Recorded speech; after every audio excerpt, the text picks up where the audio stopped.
Queridos, antes de mais nada, queria agradecer o convite feito pelo reverendo Renan e por essa igreja para estar aqui hoje, num dia tão especial, eu sei, para essa comunidade de fé, irmã da Igreja Presbiteriana de Tambaú, de quem eu trago um abraço para essa igreja. Nós temos caminhado juntos em alguns projetos e somos muito felizes por poder realizar algumas parcerias e hoje poder estar aqui presencialmente nessa igreja que nós já amamos, mesmo sem vir tanto aqui, já que as nossas atividades muitas vezes acontecem no mesmo horário e nos mesmos dias. É realmente um privilégio fazer parte desse momento especial da Igreja Presbiteriana de Barra dos Estados. Queridos, nessa noite em que nós nos aproximamos do dia de Natal e já começamos a celebrar esse momento que é tão especial para o nosso mundo judaico-cristão ocidental, queria começar essa mensagem lembrando uma fala que não tem muito a ver com o Natal, mas ela foi dita por Jean-Jacques Rousseau, quando ele falou que a arte de interrogar não é tão fácil como se pensa. É mais uma arte de mestres do que de discípulos. É preciso ter aprendido muitas coisas para saber perguntar o que não se sabe. Se tem uma coisa difícil de você fazer e aprender, é perguntar. Apesar de que as crianças parecem nascer com esse dom inato de fazer perguntas difíceis que nos fazem pensar, nós crescemos e parece que desaprendemos a mais básica arte de fazer perguntas. E aí nós precisamos estudar se queremos ser bons jornalistas, entrevistadores. Se você quer ser um bom psicólogo ou psicanalista, também precisa aprender a fazer boas perguntas. Se você quer ser um bom investigador, você vai ter que se dedicar a essa arte de fazer perguntas que nos levam a pensar e nos trazem as respostas certas. O grande propósito de perguntar é encontrar respostas que nos levam a algum lugar. O escritor Rubem Alves, no livro O Desafio de Aprender e a Arte de Ensinar, ele reúne algumas perguntas que crianças fizeram e ele fala um pouco sobre essa coisa que as crianças têm de fazer pergunta com facilidade. Então, por exemplo, ali você vê a pergunta: por que é que a chuva cai em gotas e não cai toda a água de uma vez? Por que é que a terra gira em torno de si mesmo e também gira em torno do sol? Outra criança pergunta: por que é que eu sou tão nervoso? Por acaso pode um cego conhecer as cores? E assim ele faz essa brincadeira de reunir as perguntas que nos levam a um conhecimento. Quando nós nos aproximamos hoje do dia do Natal, eu gostaria de trazer para pensarmos nesta noite uma pergunta que aparece nessa história. Uma pergunta que poderia nos ensinar muita coisa se nós tivéssemos os ouvidos atentos a tudo aquilo que ela diz. Para isso eu peço que você abra, por favor, a sua Bíblia no Evangelho de Mateus, no capítulo 2, nós vamos ler do versículo 1 ao versículo 11. Mateus, capítulo 2, dos versos 1 a 11. Diz assim a palavra de Deus: Depois que Jesus nasceu em Belém da Judéia, nos dias do rei Herodes, magos vindos do Oriente chegaram a Jerusalém e perguntaram: onde está o recém-nascido rei dos judeus? Vimos a sua estrela no Oriente e viemos adorá-lo. Quando o rei Herodes ouviu isso, ficou perturbado, e com ele toda Jerusalém. Tendo reunido todos os chefes dos sacerdotes do povo e mestres da lei, perguntou-lhes onde deveria nascer o Cristo, e eles responderam: em Belém da Judéia, pois assim escreveu o profeta. Mas tu, Belém, terra de Judá, de forma alguma és a menor entre as principais cidades de Judá, pois de ti virá o líder, que como pastor conduzirá Israel, o meu povo. Então Herodes chamou os magos secretamente e se informou com eles a respeito do tempo exato em que a estrela tinha aparecido.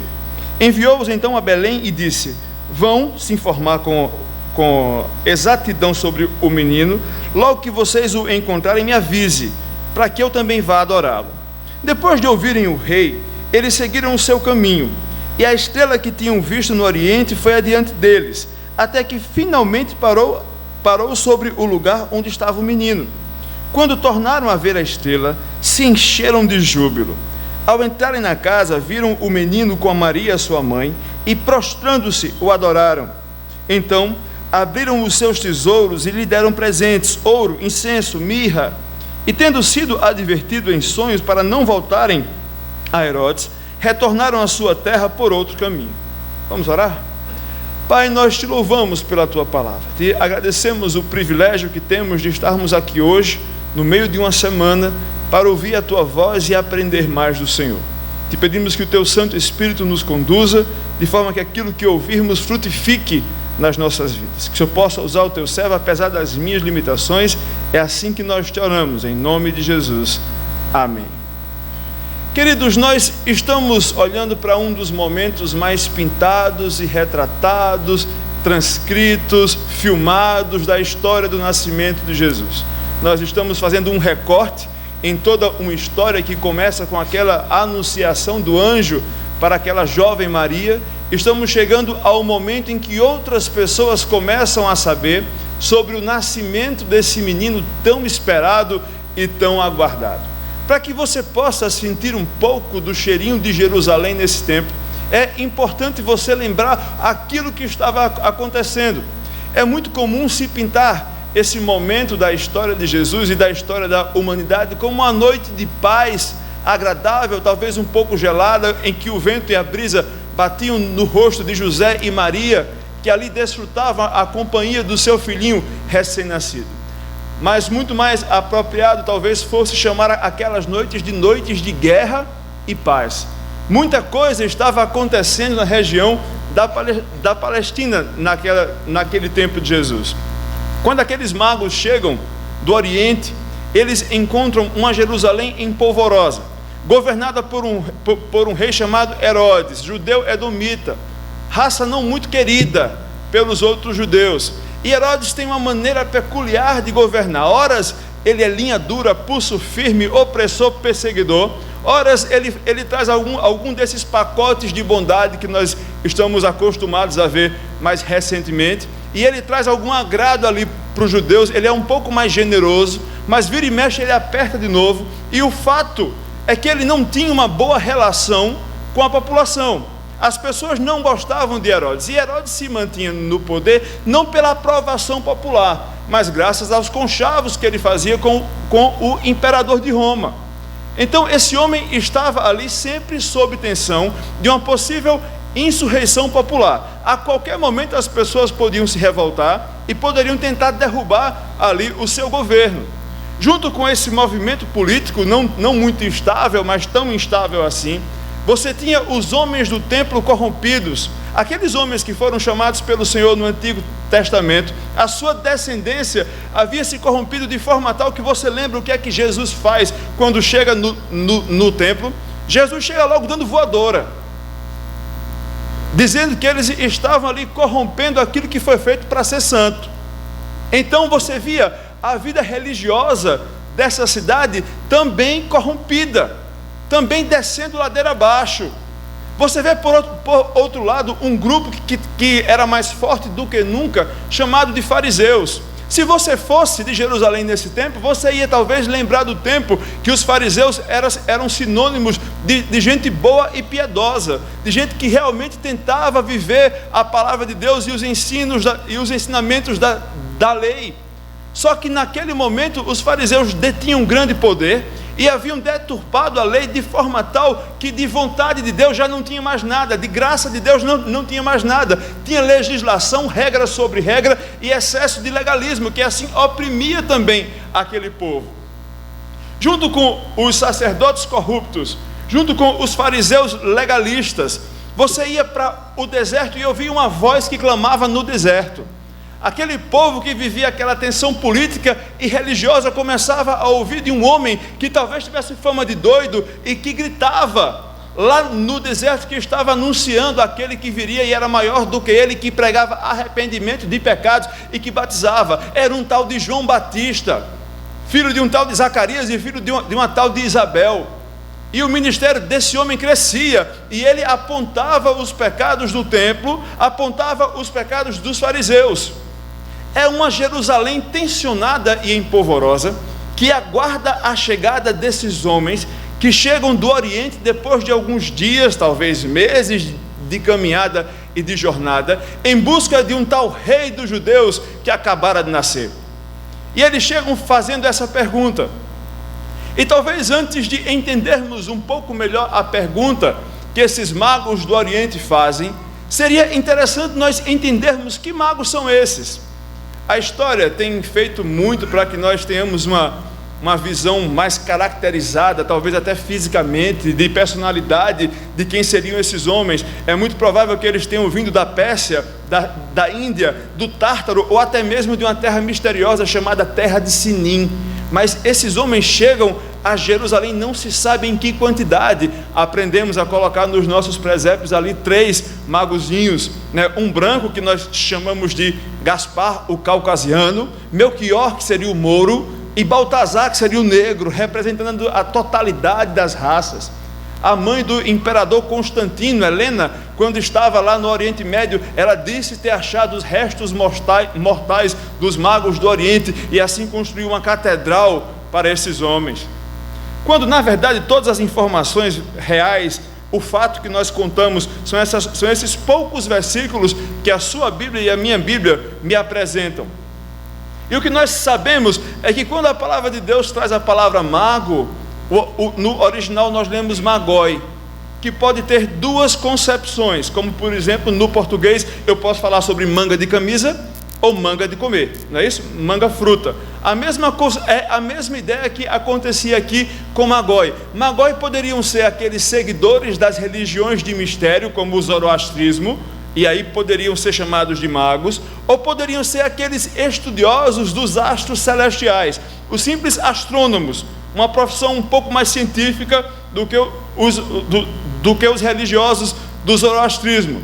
E é muito provável que esses homens fossem muito mais a segunda opção do que a primeira, até por toda a condução dessa história e a maneira como eles lidam com esse astro celestial, que eles descobrem essa nova estrela, que eles entendem ser a estrela que apontava para o nascimento do rei dos judeus. Portanto, é muito provável que esses homens, que nós não sabemos como ou que cor tinham, não sabemos quantos são, tivessem chegado ali seguindo aquela estrela e eram simplesmente astrônomos, estudiosos dos corpos celestes.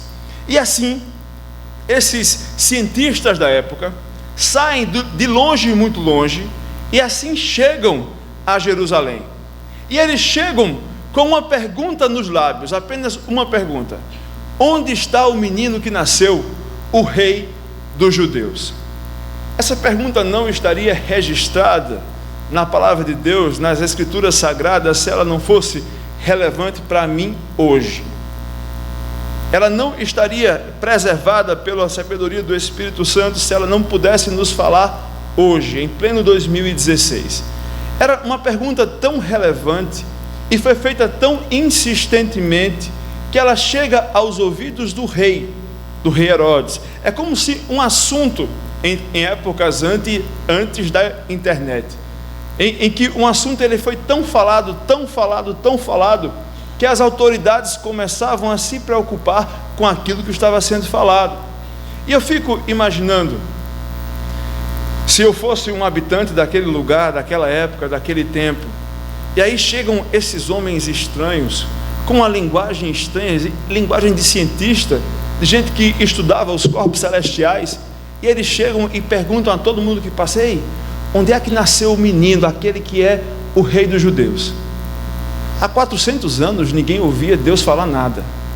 É o período que nós chamamos de 400 anos de silêncio. Se você fosse um israelita, talvez tivesse no seu coração até um amargor, um certo rancor por tanto silêncio de Deus e por tanta espera. Tudo o que Israel queria como nação era finalmente se ver livre da opressão de algum povo inimigo. Eles esperavam sim verdadeiramente a vinda daquele que eles conheciam como o Messias. De vez em quando a família se reunia e lembrava as orações messiânicas, as profecias messiânicas. Eles sabiam e esperavam aquele que era chamado de Filho do Homem, aquele que era chamado de Rei dos Judeus, o filho de Davi. E agora chega aquele grupo de estrangeiros, aquele monte de gente estranha perguntando: cadê o menino que nasceu, o Rei dos Judeus? Esse povo está louco, porque se o Rei dos Judeus realmente tivesse nascido, a revolução já estava começando. Nós finalmente estaríamos pegando em armas e finalmente nós provocaríamos a liberdade política de Israel. nós com certeza saberíamos onde é que esse menino, que na verdade vai ser rei já já, onde é que ele nasceu, nós já estaríamos lá. E esses homens passam alguns dias perguntando onde é que está esse menino, o rei dos judeus. Ele deve ter nascido, deve estar em algum lugar. E essa pergunta gera repercussão, essa pergunta gera desconforto, essa pergunta chega até o rei Herodes, que detestava e tinha pavor de saber que isso podia acontecer. Não que ele acreditasse que Jesus fosse mesmo o rei dos judeus, ele não tinha discernimento para isso, mas ele sabia que se essa ideia crescesse, de que os judeus agora tinham um rei, o governo dele, que já era altamente arriscado, instável e propenso ao fracasso, acabaria de vez. Portanto, ele fica preocupado, ele chama esses homens e diz: olha, o que é que vocês sabem que eu não sei? E aí eles chamam os mestres da lei e diz: vamos juntar aqui então agora conhecimento. Vocês sabem que vieram adorar o rei dos judeus, né? Eu tenho aqui os mestres da lei, nós somamos o nosso conhecimento, e eles estão dizendo que ele vai nascer em Belém. Então vamos combinar o seguinte: vocês vão para Belém e me deem notícias. Eu estou aqui ajudando, colaborando com vocês, e eu quero ir adorar esse menino também. Até parece que esses homens eram bestas o suficiente para cair no papo de um rei tão malquisto como Herodes. Mas eles acatam a sugestão e vão até Belém. Eles entendem que ali havia uma instrução que deveria ser levada em conta. O que esses homens traziam na pergunta que faziam era muito mais do que uma indagação. Essa pergunta traz camadas mais finas e mais profundas, que talvez deveriam ser lembradas com um pouco mais de atenção. Primeiro, a atitude desses homens demonstra um interesse real de descobrir onde estava esse menino, onde estava essa criança. Ninguém sai do outro lado do mundo em busca de alguma coisa que não acredite que vai achar. Ninguém sai da sua casa em direção a um destino que você acha que não vale a pena. Esses homens deixam a sua casa, deixam a sua terra, vão a um lugar estranho, a um lugar desconhecido, abordam pessoas que nunca viram na vida, perguntam, importunam, vão até um rei, e nessa atitude insistente, eles demonstram claramente que estavam interessados em encontrar essa criança. Era muito mais do que uma excursão, era muito mais do que uma aventura, era muito mais do que uma Eurotrip. Eles queriam encontrar o menino, que eles sabiam ser o rei dos judeus. Então, muito mais do que o interesse real em encontrar essa criança como se fosse uma gincana. Eu sei que essa estrela é uma dica, então eu vou seguir essa dica e ela vai me levar ao menino. Eles sabiam que não era qualquer menino, era o rei dos judeus. E não estamos falando de pessoas judias, não estamos falando de habitantes de Israel, estamos falando de magos do Oriente que estavam longe de Israel. E eles chegam com essa consciência de que buscavam o rei dos judeus. E quando você fala em rei dos judeus, você fala em toda uma carga profética, que inclui, na verdade, muita esperança. Quando um judeu ouvia a expressão que viria o rei dos judeus, o coração dele batia mais rápido. Mas será mesmo? Depois de tanto tempo, será que vai existir mesmo um rei dos judeus? Quando esses homens falam de rei dos judeus, eles sabem que estão falando do ungido do Senhor, que traria salvação. E as pessoas que escutam também sabem dessa verdade. Eles sabem que ali está envolvido também a libertação daquele povo. Eles sabem que está envolvido a chegada de novos tempos, que as coisas não mais seriam como antes. Aqueles homens estavam atrás daquele menino, que eles sabiam que não era qualquer menino, mas era o enviado de Deus, o filho de Deus, o rei dos judeus, o filho de Davi, o filho do homem, o servo sofredor, com todas as descrições que você sabia se você fosse judeu do Antigo Testamento.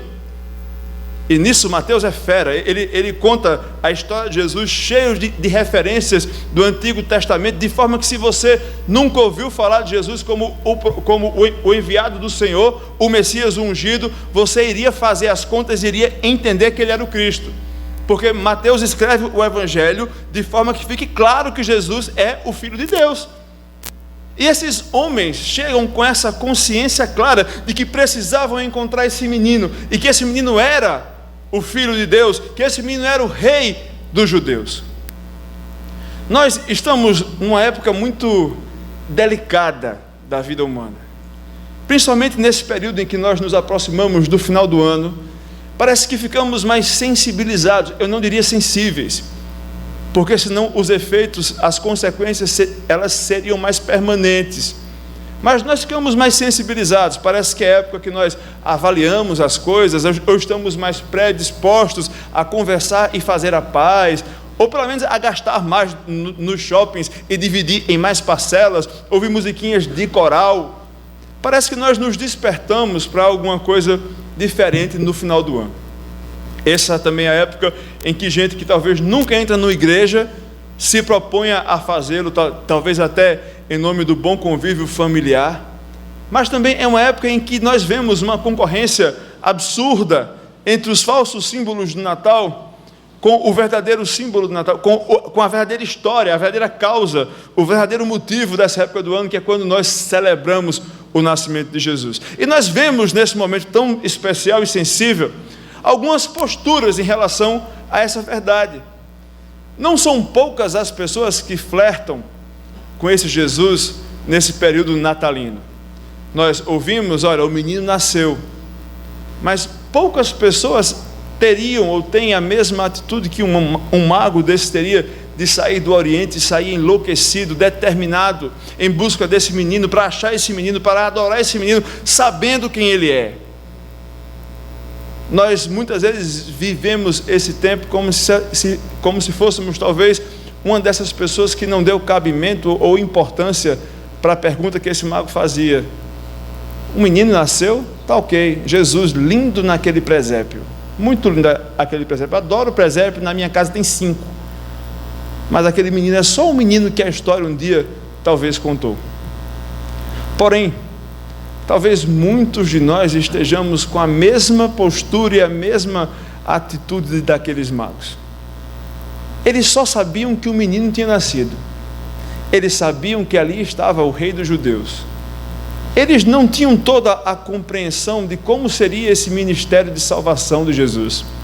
Eles não sabiam como esse reino seria estabelecido. Eles não tinham toda a cultura judaica que aquelas pessoas que conheciam as profecias judaicas tinham. Eles não tinham a bagagem, pelo menos da experiência que um judeu tinha na espera desse Messias. Mas aquilo que eles sabiam sobre esse menino os movia numa busca determinada e implacável a esse menino. Esses homens saíram de onde estavam, percorreram uma longa distância. No vídeo que nós vimos aqui, eles enfrentaram sol, neve, calor, até chegar onde gostariam de chegar. Mas eles estavam dispostos a encontrar esse Jesus. Talvez você tenha no seu coração o mesmo desejo desse mago. Talvez você tenha chegado aqui com poucas informações, sabendo pouco sobre esse Jesus, mas você está determinado a encontrá-lo. Ele está lhe chamando de alguma forma. Talvez você está aqui somente por acaso, ouvindo pessoas que buscam por esse menino e que falam sobre esse menino.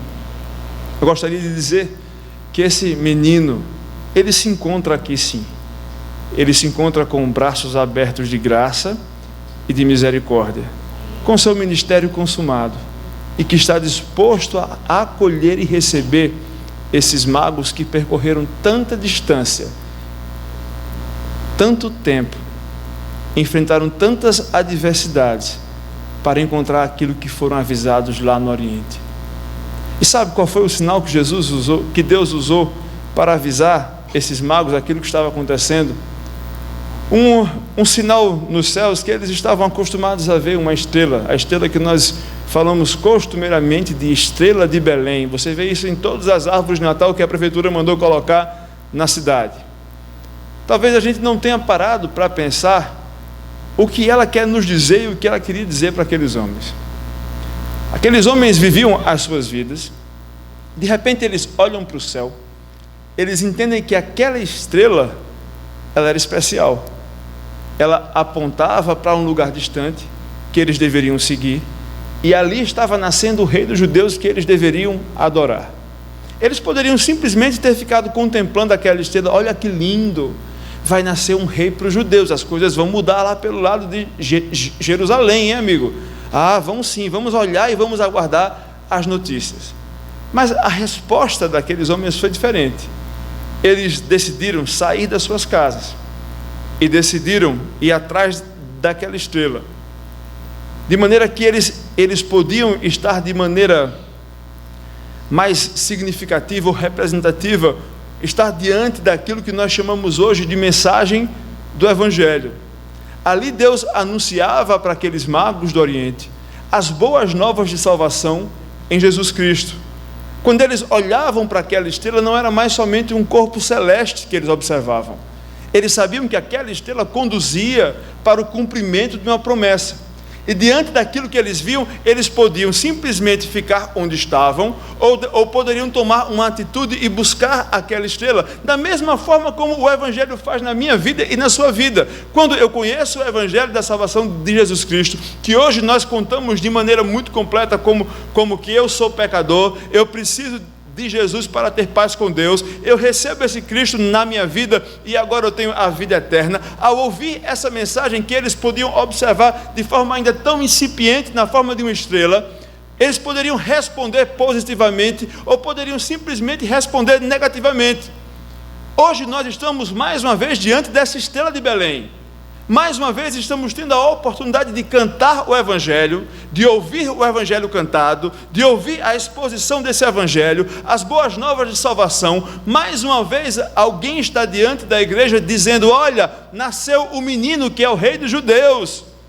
E eu tenho a oportunidade de dizer: ok, eu entendo, eu vou adorá-lo, eu quero saber onde está esse menino. Ou eu posso simplesmente dizer: não, eu vou ficar aqui onde eu estou, que eles celebrem, que eles contemplem, que eles festejem, que bom para Israel, mas eu não vou me envolver com isso. Ninguém fica inabalado, ninguém passa batido a mensagem do Evangelho. Ninguém pode responder com silêncio a essa estrela de Belém. Não existe a possibilidade de eu ouvir falar de Jesus Cristo, do nascimento dessa criança, e simplesmente ser como se nada tivesse acontecido na minha vida. É por isso que o grande pregador Charles Spurgeon, ele escreve uma poesia que eu acho belíssima, e ele escreve o seguinte sobre essa experiência que esses pastores tiveram ali. Ele diz: onde está Cristo, meu rei? Definho por vê-lo. Prazerosamente me prostraria em adoração, pois ele é o deleite da minha alma. É a ele, só a ele, a quem busco, nem mais nem menos. Ou sobre sua cruz, ou sobre seu trono, o adoraria igualmente. Os magos viram a sua estrela, porém não ficaram contentes com isso. O caminho era áspero, a distância longínqua, não obstante seguiram esse caminho. E agora que meus pensamentos discernem o sinal de que Cristo está próximo, ardo com amor insaciável, para desfrutar de sua companhia. Nenhuma estrela nem sinal celestial pode preencher o desejo da minha alma dele, meu Senhor, meu divino Rei. Minha alma tem sede ainda. Só a estrela não pode saciar a sede que a minha alma tem de Cristo. Somente os seus sinais, somente esse festejo, somente essa lembrança, somente esse dia memorial em que nós cantamos, não é capaz de saciar o desejo e a ânsia que a nossa alma tem de Jesus.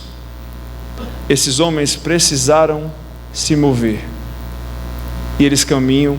Talvez eles montam nos seus camelos, eles enfrentam noites ao relento. Ao mesmo tempo, em outro lugar, os anjos estão aparecendo aos pastores, que também tomam ciência do nascimento dessa criança.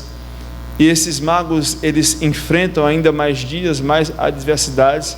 Eles vão até Herodes. Herodes os manda até Belém. Quando chega em Belém, eles observam que a estrela parou em um lugar. Talvez eles estivessem procurando uma casa um pouco mais arrumadinha, mais limpinha, mais bonitinha.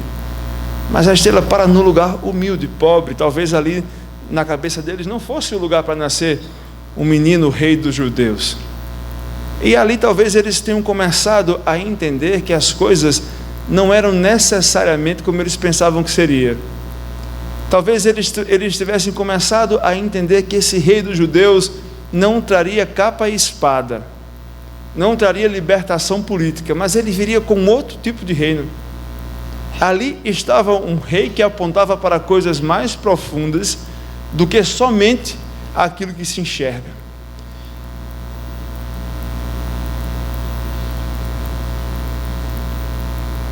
Eu gosto muito de imaginar a hora em que esses magos entram naquele lugar e que seus olhos cruzam com os olhos daquela criança. Eu acho que foi uma experiência que poucas vezes um ser humano pode ter compartilhado. As suas jornadas talvez tenham se tornado insignificantes diante daquela criança.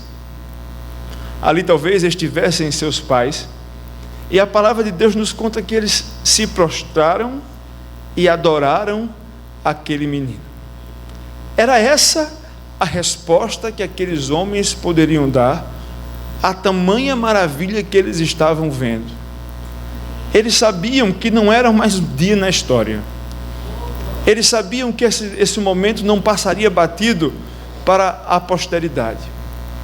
E eles ali se prostram, adoram aquela criança e entregam aqueles presentes que tantas vezes nós já ouvimos falar: ouro, incenso e mirra. E tanta gente tenta dar significado mais profundo a esses presentes, dizendo que cada um significa alguma coisa. Temos pouco subterfúgio para explicar o que cada um quer dizer, mas nós sabemos que eram coisas muito valiosas, era coisa cara, era o mais caro que você podia dar a uma criança. Não era um enxovalzinho, ou um conjuntinho, ou um bico de mamadeira. Ali era ouro, incenso e mirra, coisa nobre. E sabe qual era o valor daquilo ali para aquilo que estava acontecendo? Nenhum. Porque a atitude daqueles homens de entregar aquilo que eles tinham de melhor era simplesmente o reflexo daquilo que já havia acontecido nos seus corações. O coração deles já estava entregue. O coração daqueles homens já haviam percebido o que é que estava acontecendo. Aquela resposta de entregar aquele presentinho era somente uma maneira visível deles dizerem: olha, eu sei que você merece muito mais do que isso aqui. Eu sei que você é muito mais do que um rei comum. Eu sei que tem coisa muito mais importante por trás, talvez eu nem entenda. Mas é uma postura desses reis magos, como se chamam, de completo esvaziamento de expectativas. Ali não estava mais a figura monárquica de um rei dos judeus que nasciam. Ali estava a realidade do plano de Deus para a humanidade. Sabe o que eu acho mais interessante nessa história? É que essa jornada desses homens poderia ser a minha jornada, poderia ser a sua jornada. Quando eu vejo a figura dos magos, quando eu vejo a figura dos pastores, eu vejo gente comum. Eu vejo Deus dizendo: olha, esse Natal, esse menino que é rei, ele não vai ser recebido pelos reis. Ele não vai ter aqui a cobertura dos principais tabloides de Jerusalém. Ele vai ser recebido por gente comum, por pastores, gente simples, por gente de longe, erudita mais de longe, como esses magos, mas é gente que ele foi buscar. Deus faz questão de reunir gente como eu e como você, para participar desse momento em que o menino nasce. Quando nós olhamos para toda essa cena que Deus prepara para todo esse momento de pessoas envolvidas, nós vemos que Deus foi cuidadoso na seleção dessas pessoas que veriam Jesus e que teriam as suas histórias narradas no Evangelho. Nós vemos que Deus faz questão de nos mostrar, que nos busca onde nós estivermos, para que nós busquemos esses meninos. Deus faz questão de nos mostrar de onde quer que nós estejamos, nós podemos ver essa estrela, seguir essa estrela e responder positivamente a essa estrela, adorando esse menino ao encontrá-lo. Deus diz: olha, é para gente como você que eu enviei meu filho. Foi para cumprir a promessa que eu fiz a vocês. Não a um partido político de Israel que queria a revolução, não. É para toda a gente comum, pecadora, que será salva no tempo e na história. Queridos, essa é a história do Natal. Essa é a pergunta que esses homens fizeram, que talvez deveria reverberar nos nossos ouvidos hoje. Onde está esse menino que nasceu? O Rei dos Judeus. Que essa seja a nossa pergunta nesse final do ano. Não a roupa que eu vou usar, o presente que eu vou dar ou o que eu vou comer, mas que eu possa aproveitar esse momento para repensar onde está esse menino, o Rei dos Judeus. Convido você a fechar os seus olhos, curvar sua cabeça. Nós possamos responder ao Senhor. Quais as perguntas que nós temos feito nesse Natal? Natal esse que é apenas emblema daquilo que foi todo o nosso ano. Mas o que eu tenho feito na busca desse menino, o Rei dos Judeus, o Filho do homem, o filho de Davi, o ungido do Senhor, o servo sofredor? Qual tem sido a minha busca e como tem sido a minha jornada?